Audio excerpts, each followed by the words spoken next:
Bonsoir, c'est Monsieur K pour une nouvelle vidéo. Aujourd'hui, je vais faire un peu le résumé des matchs d'hier et d'avant-hier. Bon, pourquoi j'ai pas fait la vidéo d'hier, j'ai pas fait les résumés, car j'avais remarqué que, bon c'est con, j'avais remarqué que mon appareil photo, comment dire, n'avait plus de batterie, donc j'étais obligé de la recharger. Je me dis, je la ferai demain en rattrapage. Là, c'est la mi-temps du match Brésil-Suisse. Là, j'en ai profité pour faire la première partie. La deuxième partie en viendra après le match. Donc, désolé s'il y aura des changements de lumière, c'est normal. Ou un changement, voilà, tu vois, où il y aura un peu d'obscurité, parce que c'est un petit peu normal. Et la télé allumée derrière, c'est parce que bon, on sera en pleine nuit et là j'ai encore mon ampoule, voilà, qui ne marche pas. Bon allez, on commence par le sujet France-Australie. France-Australie, franchement, un match, bon c'était pas le pire, comme je vous l'ai dit, Maroc-Iran c'était le pire. Franchement, c'est le premier match où l'arbitrage vidéo a été utilisé. Bon là je vais pas vous faire les images, allez voir par vous-même, parce que là j'ai vraiment pas le temps. Comment vous dire? C'était franchement un match qui aurait pu se passer mieux un peu. Bon, les Australiens étaient bien, mais l'équipe de France, franchement, était super. Et là, franchement, certains vont dire pourquoi tu vas. Là, je vais me défoncer dans les commentaires, c'est sûr, parce que là, je vais parler de Griezmann. Je ne comprends pas pourquoi il a été élu homme du match alors qu'il n'a pas fait grand-chose sur ce match. Franchement, c'est pas une insulte envers Griezmann, c'est pas aussi une provocation envers les supporters français. Franchement, ils ont gagné, tant mieux pour eux. Hein. C'était quand même un match sur la globalité, je m'attendais à un peu mieux. Bon, passons au deuxième match, le match Argentine-Islande aussi, qui ne m'a pas trop plu. Franchement, non plus. On s'attendait mieux de la part de l'Argentine. On s'attendait même qu'elle gagne. Mais franchement, le penalty raté de Messi. Comment? Franchement, là, il est au fond du trou, il doit être dépité. Franchement, Messi, c'est le joueur que je préfère. Et là, j'ai été un peu déçu de voir qu'il n'a pas été sur le... Comment dire?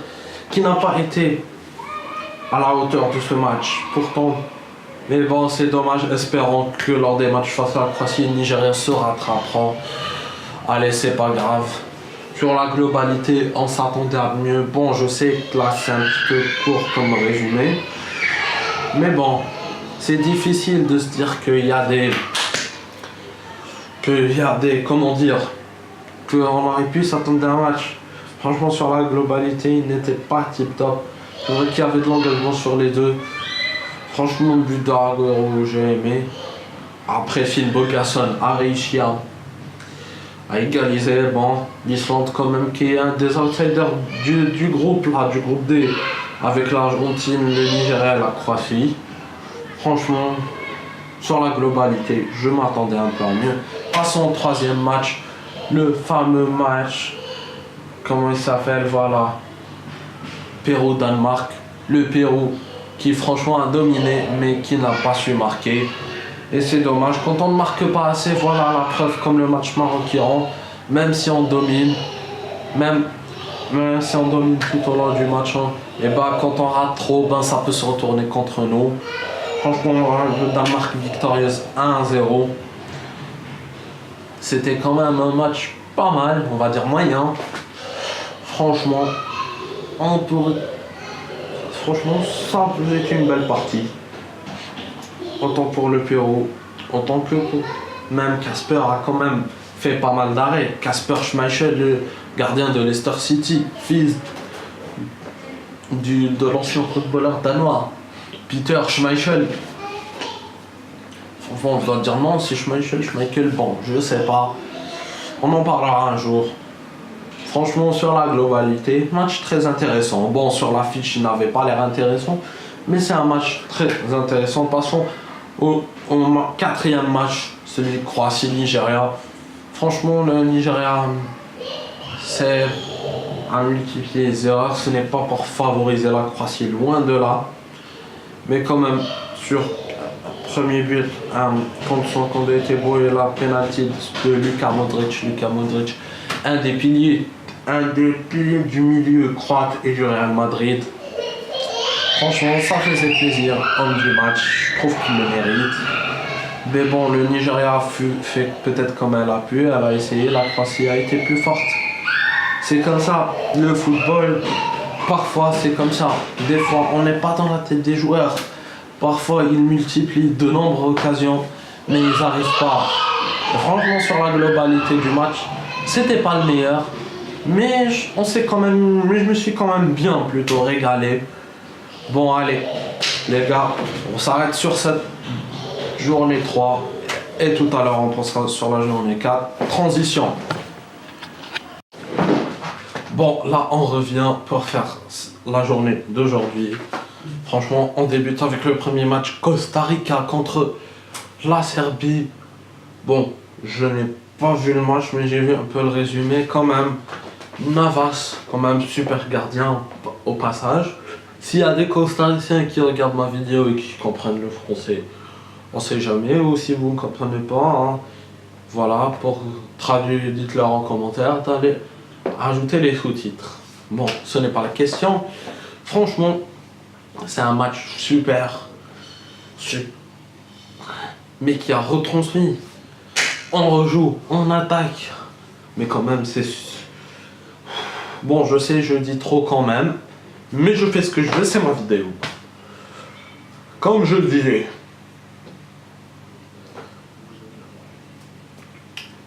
Voilà, l'autre. Bon, là, je sais, je bug complètement. Mais franchement, c'était quand même un match qui avait l'air super, très bien. Ah, surtout là, regardez. Le but de Kolarov. Impressionnant, frère. Mais franchement, c'était pas mal. Navas a fait beaucoup d'arrêts. Là, bon, et finalement, la Serbie s'est imposée. Mais on ne sait jamais, le Costa Rica a été outsiders, comme elle nous a prouvé lors du dernier mondial, en 2014, où elle a fini en quart de finale face aux Pays-Bas. Les Pays-Bas, les gars. Bon, la Hollande, les Pays-Bas ne sont pas qualifiés cette année. Donc, désolé pour eux, mais c'est dommage. Mais quand même, le Costa Rica est outsiders, alors faites attention. Et si je... Et voilà, et mon avis global sur ce match, c'est qu'il avait l'air normal. Voilà. Bon, alors, passons au deuxième match. Peut-être c'était l'affiche de aujourd'hui, Allemagne-Mexique. Le Mexique, là, qui bat les tenants du titre, la Mannschaft, seulement 1-0. But de Lozano, sur un coup franc, super. Bon, là, je ne le montre pas. Pour ceux qui veulent voir, allez-y le voir sur YouTube, voilà. Bon, l'essentiel, je m'égare. C'était quand même un super match, franchement. La deuxième mi-temps était pas mal. C'était un truc de ouf. L'Allemagne qui quand même commence cette journée par une défaite, mais on sait jamais. Ah, vous savez, elle a commencé. Ah, ça se pourrait qu'elle a commencé il y a quelques années. Ils avaient commencé mal face à l'Hongrie. Et puis ils se retrouvent encore face à l'Hongrie en finale, comme en premier match. Et cette fois, l'Allemagne a pris sa revanche. Bon, c'était l'Allemagne de l'Ouest à l'époque. Mais bon, quand même, le quadruple champion du monde, la Mannschaft, le tenant du titre, la paire. Mais bon, pour certains me diront, c'est pas étonnant. Et c'est vrai, dans la plupart des Coupes du Monde, les tenants du titre sortent du premier tour. Bon, ce que je souhaite pas pour l'Allemagne. Pas que je suis un fan. Mais ça serait intéressant de les voir au huitième de finale, ou en quart. Jusqu'en quart ou en demi, ça serait pas... Pour moi, ça serait pas mal intéressant de continuer de les voir. Espérons qu'ils se rattrapent face à la Corée et face à la Suède. Bon, je m'égare. Les Mexicains ont su aussi quand bien joué. Et franchement, je voulais vous citer les exemples. Voilà, comme en 98, la France gagne la Coupe du Monde. Bon, il y a 20 ans. Et puis, face à comment ça s'appelle, il y a 18 ans. Non, c'était pas il y a 18 ans. Il y a 16 ans. Face au Japon et en Corée. Là, ils se font éliminer dès le premier tour. Exemple, l'Italie, vainqueur en 2006. Se fait éliminer en Afrique du Sud en 2010. L'Espagne, qui a gagné la précédente Coupe du Monde avant celle de 2014. ben, s'est fait éliminer la dernière Coupe du Monde. Espérons que ça n'arrive pas pour l'Allemagne. Bon, allez, bon courage à vous.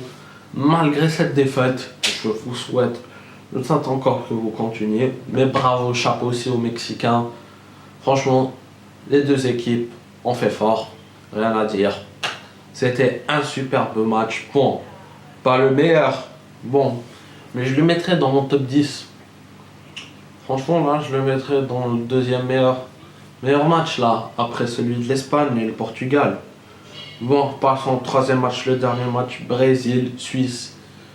Franchement, ça a été pas mal. C'était pas mal, bon. Je ne suis pas hyper content, mais je ne suis pas hyper déçu non plus de ce match. Super là, Coutinho, un Barcelonais. Bon, moi ce soir, je vous avoue, j'étais pour le Brésil. Et donc que je n'aime pas les Suisses. Il y a juste que le Brésil, il y a des Barcelonais. Coutinho et Paulinho, ben, franchement, Coutinho, super but jusqu'à ce que la Suisse, avec l'autre joueur, bon, je me souviens plus, si vous vous souvenez du joueur, dites-le moi en commentaire, celui qui a marqué, qui a égalisé, enfin qui a fait égaliser pour la Suisse. Là, je sais, je bug trop, j'ai l'impression de ne parler pour rien. Mais bon, on va peu à peu essayer d'analyser les trucs. Ce qui est bien avec ce match, vraiment, ça a été super, hein. Quand même bien. Bon, au début, quand le Brésil avait, c'était un peu. Mais après, jusqu'à l'égalisation, ben, ça s'est réaligné. Le match a repris son charme. Quand même, c'est quand même un super match, Brésil-Suisse. Bon, on espère qu'il y en aura beaucoup. Beaucoup de super matchs, il y en a encore.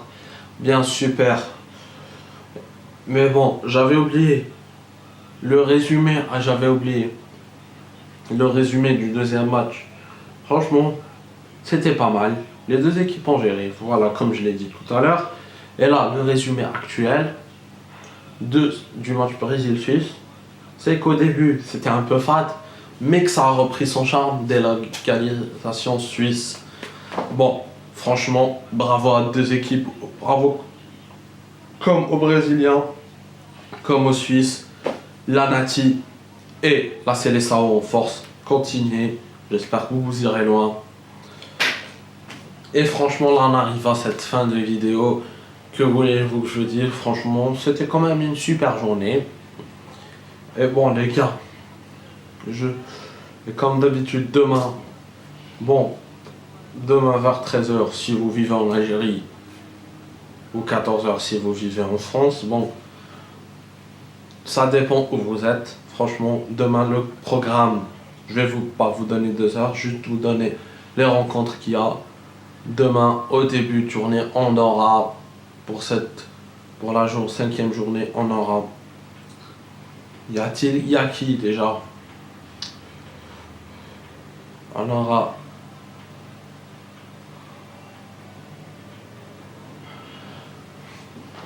La Suède et la Corée du Sud, bien sûr, la Suède et la Corée du Sud. Franchement, Gangnam Style est là. Ce n'est pas raciste, les Coréens, ne voyez aucune guerre, s'il vous plaît, ne me défoncez pas dans les commentaires. Et franchement, le deuxième match, là, comment il s'appelle? Belgique-Panama. Bon, je sais, là, je suis malaisant. Désolé pour vous, hein, si je suis malaisant, mais j'ai besoin de prendre mes mots. S'il vous plaît, soyez indulgents. Ne soyez pas méchants envers moi ni envers les autres. S'il vous plaît, et le big match de demain, Tunisie face à l'Angleterre. Là, il faut pas le rater, c'est en fin d'après-midi ou le soir pour certains, ça dépend où vous êtes, comme je vous l'ai dit. Ça va être cool. Bon, franchement les gars, c'était super. Moi je vous dis à bientôt, ciao, partagez la vidéo, lâchez un commentaire, abonnez-vous en cliquant sur la cloche, franchement, parce que plus on sera nombreux, plus ça me motivera à faire des vidéos. Merci à vous et bonne soirée à vous et la paix sur vous.